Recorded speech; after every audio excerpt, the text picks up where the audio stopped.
Bonjour à tous, comment ça va? J'espère que vous allez bien. Aujourd'hui, je vais vous parler un peu de mon pays, Hong Kong. Le mot Hong Kong signifie littéralement le port parfumé. Hong Kong est situé à 60 km à l'est de Macao et elle est divisée en trois parties. L'île de Hong Kong, la péninsule de Kowloon et les nouveaux territoires. Maintenant, j'habite en Australie, mais quand j'habitais à Hong Kong, j'habitais à Sha Tin, qui est situé dans les nouveaux territoires. Voici le plan du métro de Hong Kong et voici le plan du métro de Paris.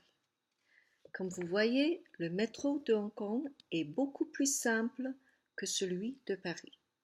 Donc, si vous avez pris le métro à Paris, vous n'aurez aucun problème à prendre le métro à Hong Kong. C'est très facile. Maintenant, je vais vous montrer une carte très importante pour tous les habitants à Hong Kong. C'est la carte Octopus. C'est une carte électronique qui contient un crédit d'argent qui vous permet de prendre le métro, l'autobus, le minibus et la plupart des transports publics. On peut également utiliser cette carte pour acheter des choses au supermarché, aux pâtisseries, aux supérettes, etc. Il y a beaucoup de supérettes à Hong Kong. Il y a une qui s'appelle 7-Eleven. Il y a l'autre qui s'appelle OK. Aux supérettes, on peut acheter beaucoup de choses, par exemple du pain, des sandwichs, des biscuits, des poissons, des chocolats, des bonbons, des journaux, des magazines, etc.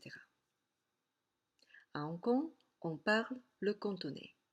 Le cantonais est un dialecte chinois parlé par tous les Hongkongais, les gens à Macao et aussi les gens à Guangzhou.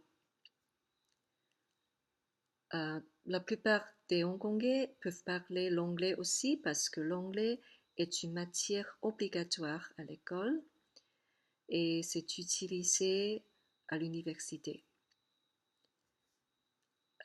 Aujourd'hui, il y a beaucoup de Hongkongais qui peuvent parler le mandarin.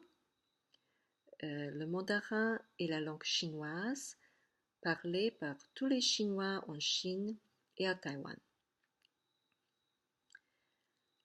On peut trouver que presque toutes les informations à Hong Kong sont écrites en chinois et en anglais. Vous pourrez trouver aussi que toutes les annonces dans le métro, à l'aéroport, sont en cantonais, anglais et mandarin. Donc, si vous comprenez le chinois ou l'anglais, vous n'aurez aucun problème à communiquer avec les gens à Hong Kong ou comprendre les informations et les annonces. Merci d'avoir regardé cette vidéo. Je vous souhaite une très bonne journée. À bientôt!